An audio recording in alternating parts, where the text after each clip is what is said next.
Boa tarde a todos e a todas. Entendo que, bueno, pola importancia do asunto e tamén o debate suscitado,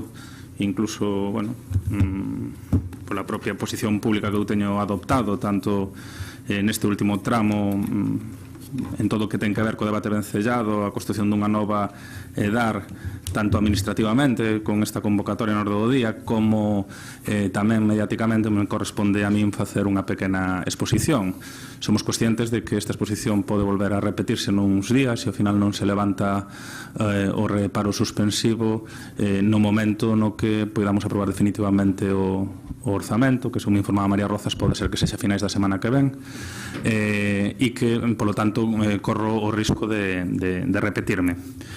Vou a facer unha breve exposición sobre o fondo do que hoxe nos reúne aquí, que é a aprobación, o rexeitamento do convenio con Augas de Galicia e Coaes para executar as obras da nova EDAR do Souto. Tanto das razóns que nos levan aquí como do feito de que hoxe estemos debatindo isto aquí. Evidentemente sometemos a consideración do Pleno este documento enviado tanto polas outras dúas administracións, por Augas de Galicia como tamén por Aquaes, porque feitas todas as consultas, tanto cas administracións como cos servicios xurídicos, como dixemos en xunta de portavoces, enténdese que a aprobación ou rexeitamento do documento ben sexa hoxe ou ben sexa dentro dunhos días é de competencia plenaria. Si evidentemente como se deriva do documento a posición do grupo de goberno é a de non apoiar o que é a aprobación deste convenio polas razóns que intentarei explicar. A pregunta é por que se trae en estos momentos. Bueno, por unha cuestión de prazos e porque non se sigue explorando melloras no documento que poidan de alguma maneira suscitar un apoio explícito do grupo de goberno e do conxunto da corporación. Bueno, porque directamente hai unha cuestión de prazos que a ninguén se lle escapa, vencellados ao ciclo de fondos europeos e a caducidade do estudio de impacto medioambiental, e hai unha solicitude reiterada tanto por Aquaes, vencellado ao Ministerio de Medio Ambiente ao longo destas últimas semanas, como da propia Augas de Galicia nunha carta remitida hoxe ás 3 do mediodía á alcaldía. E como aí hai unha responsabilidade que a ninguén se lle escapa e tratándose dunha competencia desta corporación, eu como alcalde e o meu grupo de goberno entendemos que non podemos usurpar competencias plenarias para aprobar ou rexeitar a tramitación deste convenio. Ten que ser o pleno da corporación que en o debate, aínda recoñecendo o heterodoxo que poda ser o feito de que o grupo de goberno non apoia o documento que trae. E agora vou explicar as razóns pola que non apoiamos ou entendemos que non é un bo documento e que dentro de todas as solucións malas que se dan a día de hoxe nesta situación, nos creemos que a viabilidade deste documento, a aprobación, é a peor delas e que a non viabilidade deste documento é dentro das malas a mellor, sendo conscientes da complexidade e de que acompañamos unha historia de máis de 20 anos de frustración na tramitación dunha nova EDAR, nunha situación estructural dun problema evidente de tratamento dentro do punto de vista da saúde pública do que é a auga na cidade e do que é o saneamento, non? E, polo tanto, esa é a contextualización. Entrando no fondo, e cando non se nos interpela máis alá da cuestión competencial, que aconteceu estes 2 anos? Bueno, nós evidentemente chegamos nunha situación na cal houbera un cambio de decisión política de traslado dunha ubicación da depuradora do lugar na Silvouta ao lugar no Souto, un emprazamento que a ninguén se lle agocha que o que o grupo de goberno Compostela Aberta non nos gustaba, pero que evidentemente fora tomada anos anteriores por outros responsables políticos de outra cor política, de outro goberno e amparado polo goberno galego a hora de buscar a viabilidade da depuradora. Eso aconteceu así e coa aprobación do anteproxecto, en este caso para a ubicación do Souto e tamén do estudio de impacto medioambiental. Nos primeiros meses de mandato, a ninguén se escapa tamén que hai unha sentencia que de alguna maneira, aínda que hai moitos matices en isto, anula o estudio de impacto medioambiental que se fixera para a anterior ubicación na Silvouta, e nos encontramos cunha situación venciada a fondos europeos e outras administracións onde a nosa capacidade decisoria está prorrateada con estas 3 administracións e evidentemente cunha situación que era a que eu estou a describir. En que traballamos? Pois traballamos, por unha parte, en intentar, dende ese anteproxecto,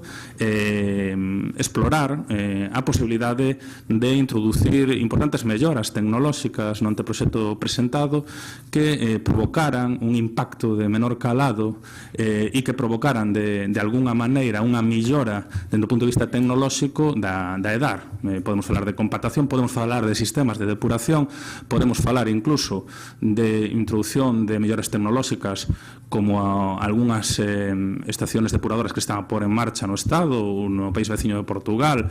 vencida a novas tecnoloxías que diminúen o impacto na superficie dunha maneira moi importante, multiplicando esa diminución na superficie ocupada. Podemos falar de moitas cuestións. Evidentemente, aínda que cada quen vende donde ven, nos asesoramos, buscamos un equipo vencida a universidade que coñecía, establecimos unha interlocución con a COES e con Augas de Galicia, tamén sendo conscientes que durante estes 2 anos hubo unha parte importante, hubo un goberno central en función, se non había unha interlocución para este tema. Así se traballou. Cóstame que había vontade de explorar esa posibilidade, vontade expresada pola propia COES e por Augas de Galicia, e cóstanos que esas melloras tecnolóxicas de diminución de impacto de superficie nas que se traballaron e nas que estábamos, eu creo que ben asesorados, non se puderon implementar coa negativa do Ministerio de Medio Ambiente. Logo había un tema importante que era a cuestión da seguridade xurídica. Nos cuestionamos en todo momento, e así o trasladei dende o inicio das conversas con a COES, o feito de que na tramitación do estudio de impacto medioambiental e na aprobación do anteproxecto administracións directamente implicadas coa instalación da EDAR por unha cuestión de cercanía, centos de metros, como pode ser o veciño concello de Ames, non fora de alguna maneira interpelado no proceso de exposición pública ou directamente interpelado para fixar unha posición. Certo é que se me pode decir que houve unha exposición pública, pero tamén é certo que resulta estrano cando todas as administracións estaban gobernadas pola mesma cor política que o concello que está a 200 metros da posible instalación ou da que aquí se propón da EDAR, que no Souto, non fora no seu momento directamente preguntado sobre a súa posición. E demandamos en todo momento que aparición, ademais de achadegos patrimoniais importantes, unha seguridade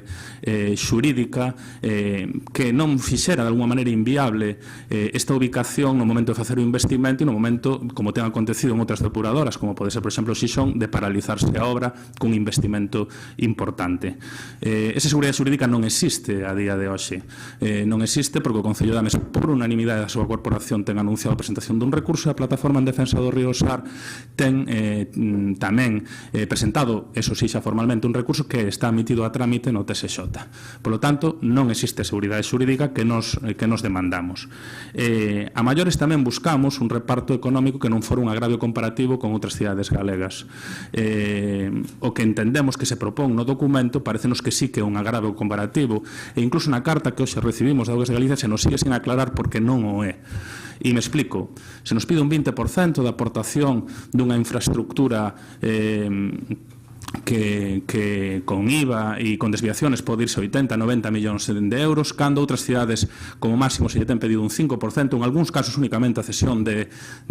terrenos, e a maiores se nos imputa o 50% da posible desviación de obra a repartir con Augas de Galicia. Evidentemente, nos entendemos que esas condicións económicas non se lle solicitaron a ninguna das cidades, e eu mesmo personalmente teño ido a Madrid, o teño trasladado e se me ten dito que se nos demostraría que non había agravio comparativo respecto a outras cidades, cousa que a día de hoxe non temos recibido. E, polo tanto, creemos que o reparto económico é un agravio para a cidade que pode poñer en risco unha importante cantidad de fondos propios que podrían estar con desviación de obra próximos aos 20 millóns de euros para un concello que ten un orzamento de 100 millóns de euros anuais e que, polo tanto, non é de recibo. Hubo solicitud, evidentemente, que se modificara no seu momento, pola miña parte, con comparación con outras cidades, e iso non aconteceu. E logo, no propio desenvolvemento dunha zona sensible como a do Souto, con unha gran riqueza patrimonial e tamén ecolóxica, hai cuestións que, por intentar de alguna maneira salvar os prazos deste ciclo de fondos europeos, porque recordemos que este é un debate que ven dende hai máis de 20 anos onde xa se pasou outro ciclo de fondos europeos, contemplanse cuestións que para nós son moi cuestionables, non? Fora de proxecto, introdúcese un concepto dunha fase cero que supón un desmonte de entre 300 e 500.000 metros cúbicos de terra dunha zona como do Souto sin poder, de alguna maneira, justificarse que logo esa actuación feita vai a poder ser utilizada na súa totalidade ou ese dano irreparable feito vai a poder ser utilizado na súa totalidade. Ningún técnico desta casa, directores de área ou arquitectos, justifican a fase cero. Se pode justificar pola non perda de fondos europeos, pero fora dun proxecto, de proxecto e obra, e fora dunha situación destas características, un impacto desas características sin saber se vai a ser necesario utilizar parte dese desmonte se justifica, non? Evidentemente, esas son as 4 razóns polas que nós traballamos e pelexamos durante este ano e pico, 2 anos, e que eu entendo que non se dan. Non se dan porque aquí é unha relación de 3 administracións e entendo que a maiores esa relación desas 3 administracións o Concello o partner máis pequeno, tanto en capacidade institucional como en capacidade económica, non? E non foron aceptadas por diferentes motivos. É certo que nas cuestións das melloras tecnolóxicas argumentouse que evidentemente eso podía tumbar o estudio de impacto medioambiental respecto ao anteproxecto, se cambiaba sustantivamente o proxecto. É verdade, pero tampouco se decidiu correr ese risco. E é, polo tanto, que nós entendemos que este é un documento que dentro das alternativas é un mal documento e que debe ser rexeitado e que é un documento que debe abrir un novo momento no que non só o Concello de Santiago, porque a veces nos interpelanos como se tiveramos a solución definitiva, sino en conxunto as 3 administracións e tamén as forzas políticas sexamos capaces de poñer un marco que sí sexa de alguna maneira condicionante a vehiculizar unha necesidade estructural da cidade, repito, dende hai máis de 20 anos e baixo a responsabilidade de todos os partidos políticos. Eu creo que ese é o momento. Evidentemente hai riscos. Pode haber o risco da perda deste ciclo de fondos europeos. Tamén é certo que hai uns anos todavía para facer outras actuacións que puderan diminuir o que é o problema estructural, pero tamén pode haber o risco de que o propio Concello poña 20 millóns de fondos públicos e este sexa de alguma maneira tumbado ou paralizado por inseguridade xurídica. Non hai unha boa decisión. Teño falado moito durante estes últimos meses con moitas persoas do Concello de Ames, con técnicos da universidade, cas administracións e esta é a nosa situación. A maiores, e vou rematando, se contémplase un reparo suspensivo porque é certo que a consignación para este convenio figura polo menos parcialmente no orzamento do 2018, porque logo hubo novas solicitudes cando estábamos xa tramitando os orzamentos, e non no prorrogado do ano 2017, tendo en conta que xa está aprobado inicialmente o 2018 e iremos nuns días a aprobación definitiva, non? A mellor aí temos que volver a debatir a cuestión, pero estas son as razóns polas que este grupo non vai a